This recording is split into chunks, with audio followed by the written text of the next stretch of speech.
ਸਤਿ ਸ਼੍ਰੀ ਅਕਾਲ ਦੋਸਤੋ, ਸਵਾਗਤ ਹੈ ਤੁਹਾਡਾ ਆਪਣੇ YouTube ਚੈਨਲ ਪੰਜਾਬੀ ਗਿਆਨ ਸਾਗਰ ਦੇ ਵਿੱਚ। ਅੱਜ ਆਪਾਂ ਪੰਜਾਬੀ ਵਿਆਕਰਨ ਨਾਲ ਜੁੜੇ ਕੁਝ ਮਹੱਤਵਪੂਰਨ ਪ੍ਰਸ਼ਨ ਕਰਾਂਗੇ।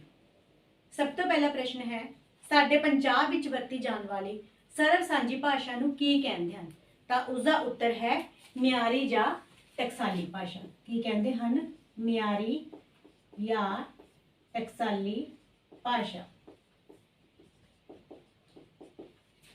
अगला प्रश्न है, पंजाबी भाषा बोलण वेले मूँह विचों निकलण वाली आवाज़ नूं की कहंदे हन? तां उसदा उत्तर है धुनी।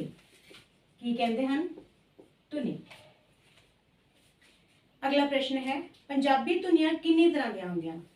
तां पंजाबी धुनियां कुल दो तरह दी होंदियां हन, स्वर अते व्यंजन। ठीक है।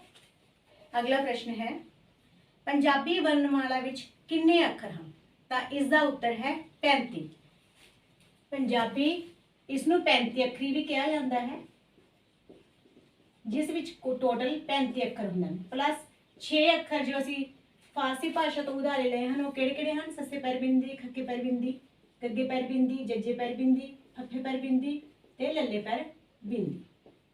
ठीक है। ये वाले असी जिहड़े फारसी भाषा तो उधारे लए हैं। इस नाल मिल के इसकी कुल टोटल संख्या 41 हो जाती है। कितनी हो जाती है? 41। अगला प्रश्न है, स तो लेके ड़ तक अखर किहड़ी धुनी नूं प्रगटाउंदे हन? तो ये साडी व्यंजन धुनी नूं प्रगटाउंदे हन। स तो लेके ड़ तक व्यंजन धुनी नूं प्रगटाउंदे हन। अगला प्रश्न है, गुरमुखी लिपि का दूजा की नाम है? तो इसका दूजा नाम 35 ही है। अगला प्रश्न, धुनियां शब्दां वाकां ते अर्थां दे अध्ययन किस दे अंतर्गत आंदे हन? मतलब ऑल ओवर सारे दा अध्ययन व्याकरण के अंतर्गत आता है। किस दे अध्ययन किस दे अंदर आता है? व्याकरण दे। अगला प्रश्न है, व्याकरण विच धुनियां दी व्याख्या वाले भाग नूं की कहा जाता है? तो उसनूं धुनीबोध कहा जाता है। की कहा जाता है? धुनीबोध। अगला प्रश्न है, पंजाबी भाषा विच कुल कितनियां अनुनासिक जां नासिक धुनियां हन? तो उसका उत्तर है 5। ये किहड़ियां-किहड़ियां हन? अंगा, अणैया, अणाणा, नन्ना ते मम्मा। ठीक है। ये 5 नासकी या अनुनासिक धुनियां हन। अगला प्रश्न है, पंजाबी विच कितने लगा अखर होंदे हन? तां पंजाबी विच कुल 3 लगा अखर हन। किहड़े-किहड़े हन? बिंदी, अद्धक ते टिप्पी। ठीक है। बिंदी, अद्धक, टिप्पी, कुल 3 लगा अखर हैं। लगा अखर। अगला प्रश्न है, आ, ई, ऊ, ए, ओ, ये सारियां केड़ियां धुनियां दे अंदर आंदे हन? तां ये दीर्घ धुनियां हन। तां ये जिहड़ियां 6 ने टोटल दीर्घ धुनियां हन ते 10 विच जिहड़ियां 4 बच गईयां ओह लघु धुनियां हन। अगला प्रश्न है, किसनूं भाषा का पहरावा कहा जाता है? तो उसका उत्तर है लिपि नूं भाषा का पहरावा कहा जाता है। अगला प्रश्न है, भाषा दी धुनियां नूं लिखत रूप विच अंकित किए गए चिन्हां दे समूह नूं की कहा जाता है? तो इसका भी उत्तर है लिपि।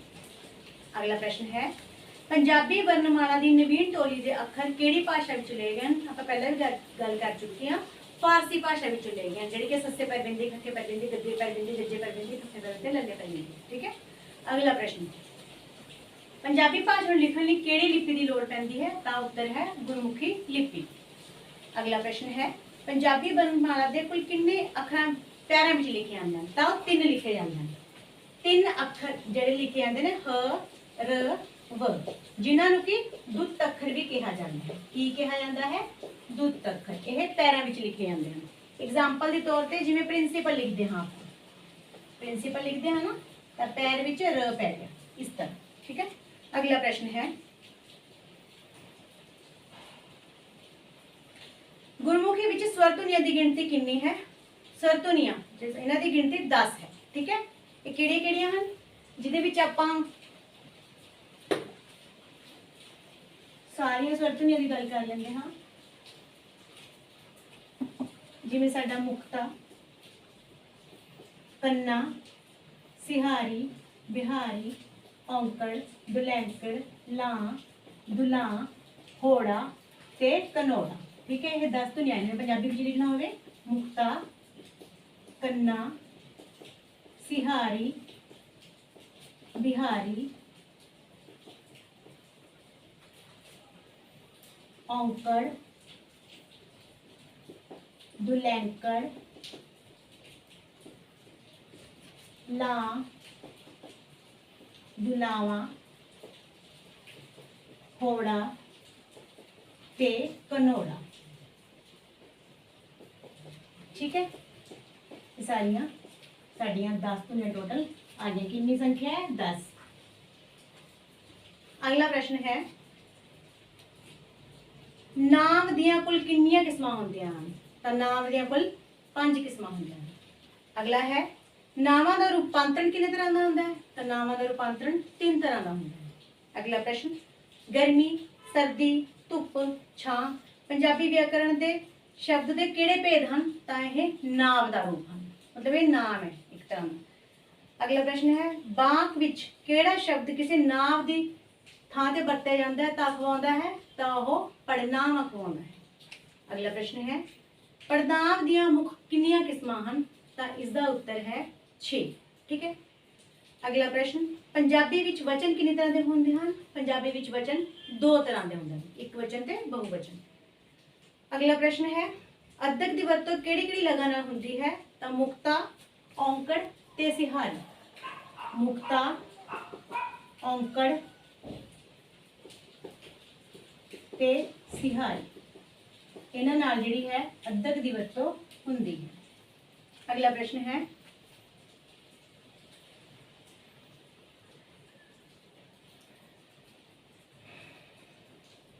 विशेषण दिया मुख कितनियां किस्मां हन? तां विशेषण दिया कुल 5 किस्मां हन।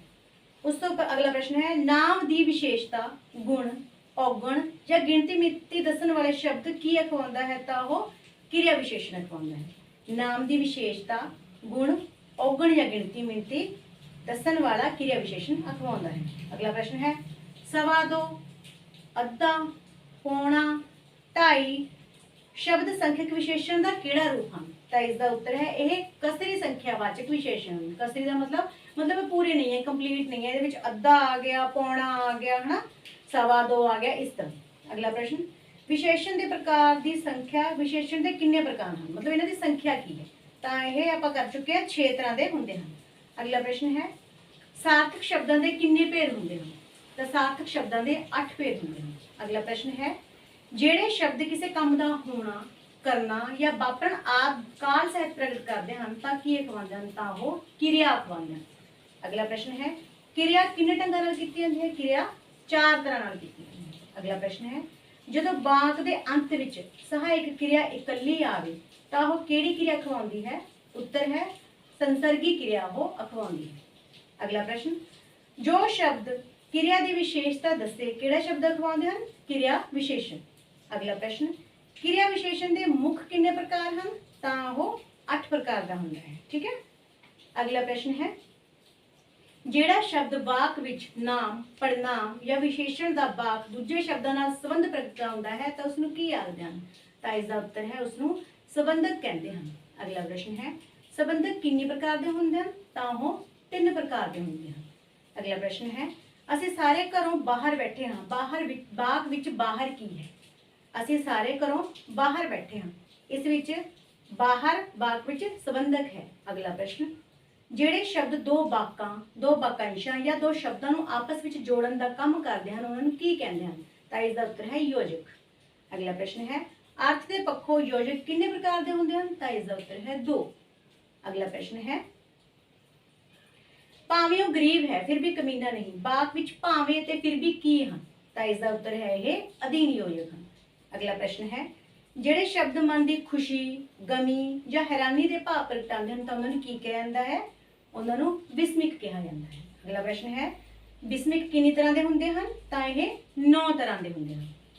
अगला प्रश्न है, शाबाश, नहीं रिसा, वाह वाह, बल्ले बल्ले ये शब्द विस्मिक के किहड़े प्रकार हैं? तो यह उत्तर है हैरानीवाचक प्रकार के हैं। अगला प्रश्न है, खबरदार जे उसनूं कुछ भी कहा ਵਾਕ ਵਿੱਚ ਖਬਰਦਾਰ ਕੀ ਹੈ? ਇਹ ਵਿਸਮਿਕ ਹੈ। ਅਗਲਾ ਪ੍ਰਸ਼ਨ ਹੈ ਵਿਆਕਰਨ ਦੀ ਭਾਸ਼ਾ ਵਿੱਚ ਸਮੇਂ ਨੂੰ ਕੀ ਕਿਹਾ ਜਾਂਦਾ ਹੈ? ਤਾਂ ਇਸ ਦਾ ਉੱਤਰ ਹੈ ਕਾਲ। ਕਾਲ ਦੀਆਂ ਕਿੰਨੀਆਂ ਕਿਸਮਾਂ ਹਨ? 3। ਜਿਸ ਸਮੇਂ ਵਿੱਚ ਕਿਰਿਆ ਦਾ ਕੰਮ ਹੋਵੇ ਅਖਵਾਉਂਦਾ ਹੈ ਕਾਲ। ਅਗਲਾ ਪ੍ਰਸ਼ਨ ਹੈ ਧੁਨੀ ਦੀ ਛੋਟੀ ਤੋਂ ਛੋਟੀ ਇਕਾਈ ਕਿਹੜੀ ਹੈ? ਪਹਿਲਾਂ ਆਪਾਂ ਗੱਲ ਕੀਤੀ ਸੀ ਭਾਸ਼ਾ ਦੀ ਛੋਟੀ ਤੋਂ ਛੋਟੀ ਅਰਥ ਇਕਾਈ ਦੀ, ਠੀਕ ਹੈ। ਹੁਣ ਆਪਾਂ ਗੱਲ ਕਰ ਰਹੇ ਹਾਂ ਧੁਨੀ ਦੀ ਛੋਟੀ ਤੋਂ ਛੋਟੀ ਇਕਾਈ ਕਿਹੜੀ ਹੈ? ਤਾਂ ਉੱਤਰ ਹੈ ਧੁਨੀਗ੍ਰਾਮ। ਅਗਲਾ ਪ੍ਰਸ਼ਨ ਹੈ ਵਾਰਤਕ ਰਚਨਾ ਵਿੱਚ ਕਿਹੜੇ ਤੱਤ ਦੀ ਪ੍ਰਧਾਨਤਾ ਹੁੰਦੀ ਹੈ? ਤਾਂ ਇਸ ਦਾ ਉੱਤਰ ਹੈ ਬੁੱਧੀ ਦੀ। ਅਗਲਾ ਪ੍ਰਸ਼ਨ ਹੈ ਸ਼ਬਦਾਂ ਦੇ ਬੁਨਿਆਦੀ ਹਿੱਸੇ ਨੂੰ ਕੀ ਕਿਹਾ ਜਾਂਦਾ ਹੈ? ਤਾਂ ਉਸ ਦਾ ਉੱਤਰ ਹੈ ਧਾਤੂ। ਅਗਲਾ ਪ੍ਰਸ਼ਨ ਹੈ ਲੋਕ ਬਾਰਾਂ ਵਿੱਚ ਆਮ ਕਰਕੇ ਕਿਹੜੇ ਛੰਦ ਦੀ ਵਰਤੋਂ ਕੀਤੀ ਜਾਂਦੀ ਹੈ? ਤਾਂ ਉਸ ਦਾ ਉੱਤਰ ਹੈ ਨਿਸ਼ਾਨੀ। ਅਗਲਾ ਪ੍ਰਸ਼ਨ ਹੈ ਪੰਜਾਬੀ ਭਾਸ਼ਾ ਵਿੱਚ ਕਿਸ ਦੀ ਵਰਤੋਂ ਸਮੇਂ ਬਲ ਦਾ ਪ੍ਰਯੋਗ ਹੁੰਦਾ ਹੈ? ਤਾਂ ਉੱਤਰ ਹੈ ਅੱਧਕ ਦਾ। ਅਗਲਾ ਪ੍ਰਸ਼ਨ ਹੈ ਭਾਸ਼ਾ ਦਾ ਜਨਮ ਕਿਸ ਰੂਪ ਵਿੱਚ ਹੋਇਆ? ਤਾਂ ਉਸ ਦਾ ਉੱਤਰ ਹੈ ਸਮਾਜਿਕ ਰੂਪ ਵਿੱਚ। ਅਗਲਾ ਪ੍ਰਸ਼ਨ ਹੈ ਗੁਰਮੁਖੀ ਲਿਪੀ ਵਿੱਚ ਮੁਕਤ ਲਿਪਾਂਕ ਕਿਸ ਨੂੰ ਕਿਹਾ ਗਿਆ ਹੈ? ਤਾਂ ਉਸ ਦਾ ਉੱਤਰ ਹੈ ਵਿਅੰਜਕ ਲਿਪਾਂਕ। ਮੈਂ ਰਿਪੀਟ ਕਰਦੀ ਹਾਂ ਗੁਰਮੁਖੀ ਲਿਪੀ ਵਿੱਚ ਮੁਕਤ ਲਿਪਾਂਕ ਕਿਸ ਨੂੰ ਕਿਹਾ ਗਿਆ ਹੈ? ਤਾਂ ਉੱਤਰ ਹੈ ਵਿਅੰਜਕ ਲਿਪਾਂਕ। ਅਗਲਾ ਪ੍ਰਸ਼ਨ ਹੈ ਸਾਹਿਤ ਦੀ ਕਾਲ ਵੰਡ ਦਾ ਪ੍ਰਮਾਣਿਕ ਆਧਾਰ ਕਿਸ ਨੂੰ ਮੰਨਿਆ ਗਿਆ ਹੈ? ਤਾਂ ਉੱਤਰ ਹੈ ਰੂਪਾਂਤਰਿਕ ਪਰਿਪੇਖ ਨੂੰ। ਰੂਪਾਂਤਰਿਕ ਪਰਿਪੇਖ ਨੂੰ। ਅਗਲਾ ਪ੍ਰਸ਼ਨ ਹੈ ਪੰਜਾਬੀ ਭਾਸ਼ਾ ਦੀ ਪ੍ਰਮੁੱਖ ਵਿਸ਼ੇਸ਼ਤਾ ਕਿਹੜੀ ਹੈ? ਤਾਂ ਇਸ ਦਾ ਉੱਤਰ ਹੈ ਵਿਯੋਗਾਤਮਕਤਾ। ਕੀ ਹੈ?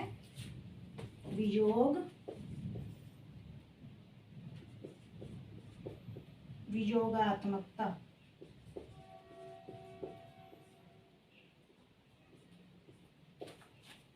ਅਗਲਾ ਪ੍ਰਸ਼ਨ ਹੈ ਉਚਾਰਨ ਦੀ ਸਭ ਤੋਂ ਛੋਟੀ ਇਕਾਈ ਕਿਸ ਨੂੰ ਮੰਨਿਆ ਜਾਂਦਾ ਹੈ? ਤਾਂ ਉਸ ਦਾ ਉੱਤਰ ਹੈ ਭਾਸ਼ਾ ਧੁਨੀ ਨੂੰ। ਭਾਸ਼ਾ ਧੁਨੀ ਨੂੰ। ਅਗਲਾ ਪ੍ਰਸ਼ਨ ਹੈ ਕਿਸੇ ਵੀ ਸਾਹਿਤ ਅਧਿਐਨ ਦਾ ਮੁੱਖ ਆਧਾਰ ਕੀ ਹੁੰਦਾ ਹੈ? ਤਾਂ ਉਸ ਦਾ ਉੱਤਰ ਹੈ ਕਾਵਿ ਸ਼ਾਸਤਰ।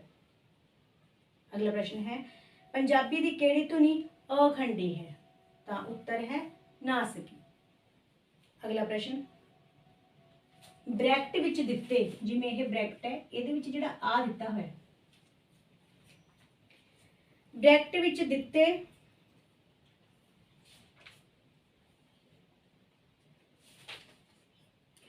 ਇਸ ਦਿੱਤੇ ਵਿਸ਼ਰਾਮ ਚਿੰਨ੍ਹ ਦਾ ਨਾਮ ਕੀ ਹੈ? ਤਾਂ ਇਸ ਦਾ ਉੱਤਰ ਹੈ ਇਸ ਨੂੰ ਅਸੀਂ ਛੁੱਟ ਮਰੋੜੀ ਕਹਿੰਦੇ ਹਾਂ।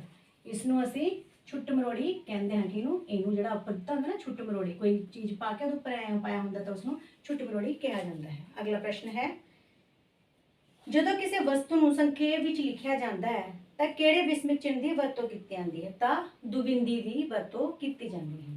ਅਗਲਾ ਪ੍ਰਸ਼ਨ ਹੈ ਦੁਬਿੰਦੀ ਡੈਸ਼ ਨਾਮਕ ਵਿਸਮਿਕ ਚਿੰਨ੍ਹ ਦੀ ਵਰਤੋਂ ਕਿੱਥੇ ਕੀਤੀ ਜਾਂਦੀ ਹੈ? ਤਾਂ ਉਦਾਹਰਣ ਦੇਣ ਲਈ ਕੀਤੀ ਜਾਂਦੀ ਹੈ। ਜਿਵੇਂ ਆਪਾਂ ਕੋਈ ਵੀ ਐਗਜ਼ਾਮਪਲ ਦਿੰਦੇ ਆ ਨਾ, ਐਵੇਂ ਸਟਾਰਟ ਕਰਕੇ ਕੋਈ ਗੱਲ ਫਿਰ ਆਪਾਂ ਐ ਬੰਦ ਕਰ ਦਿੰਦੇ ਆ, ਉਹ ਚੀਜ਼ ਉਸ ਦੀ ਗੱਲ ਹੋ ਰਹੀ ਹੈ। ਅਗਲਾ ਪ੍ਰਸ਼ਨ ਹੈ ਵਿਅੰਜਨਾਂ ਦੀ ਸਮਾਨਤਾ ਕਿਹੜੇ ਅਲੰਕਾਰ ਵਿੱਚ ਹੁੰਦੀ ਹੈ? ਤਾਂ ਉੱਤਰ ਹੈ ਅਨੁਪ੍ਰਾਸ ਅਲੰਕਾਰ ਦੇ ਵਿੱਚ। ਅਗਲਾ ਪ੍ਰਸ਼ਨ ਹੈ ਪੰਜਾਬੀ ਭਾਸ਼ਾ ਦਾ ਪਹਿਲਾ ਵਿਆਕਰਣ ਗ੍ਰੰਥ ਲਿਖਣ ਦਾ ਸਿਹਰਾ ਕਿਸ ਦੇ ਸਿਰ ਜਾਂਦਾ ਹੈ? ਤਾਂ ਉੱਤਰ ਹੈ ਵਿਲੀਅਮ ਕੇਰ।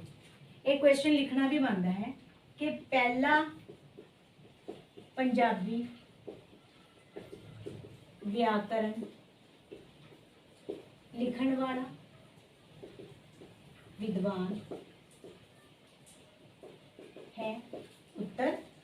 उत्तर है विलियम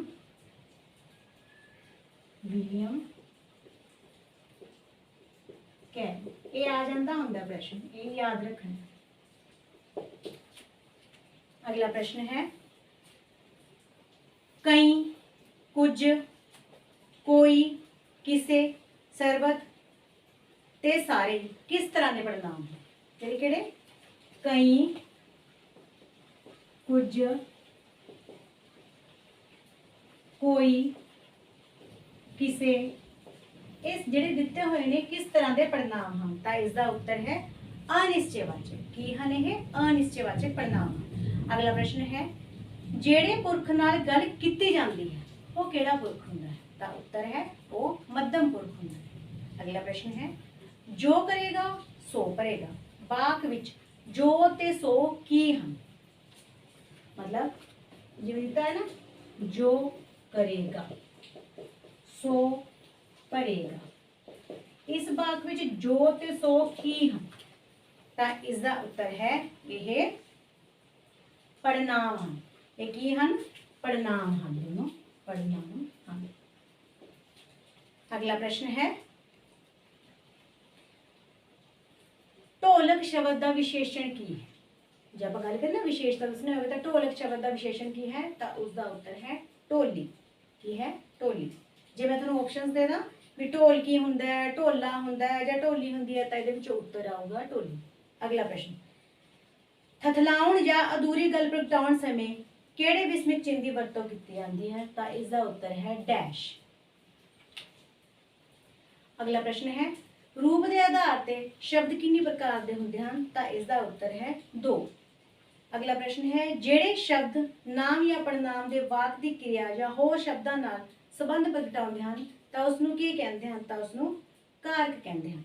अगला प्रश्न है, पंजाबी विच मुख कारक कितने तरह के होंगे हैं? तो इसका उत्तर है पंजाबी विच टोटल कारक 8 तरह के होंगे हैं। अगला प्रश्न है, जिस तो वाक की क्रिया आरंभ होवे या वाक की क्रिया जिहड़ी वस्तु तो वख होवे नूं की कहा जाता है? तो इसनूं अपादान कारक कहा जाता है। अगला प्रश्न है, बच्चे मैदान विच खेडदे हैं, वाक विच मैदान कारक की किहड़ी किस्म है? तो यह अधिकरण कारक है। अगला प्रश्न है, जिस नाम या पड़नाम की मालकी लई किसी दूजे नाम या पड़नाम ते दसी जाए तो की कहलाता है? तो वह संबंध कारक कहलाता है। अगला प्रश्न है, जिन्ना शब्द की सहायता नाल क्रिया का काम हुंदा या कहलाता है तो वह किहड़े हुंदे हैं? तो वह करण कारक है। अगला प्रश्न है, किहड़े कारक की पहचान क्रिया नाल की, किसने, किसनूं आदि प्रश्न काल नाल हुंदी है? तो उसका उत्तर है कर्म कारक।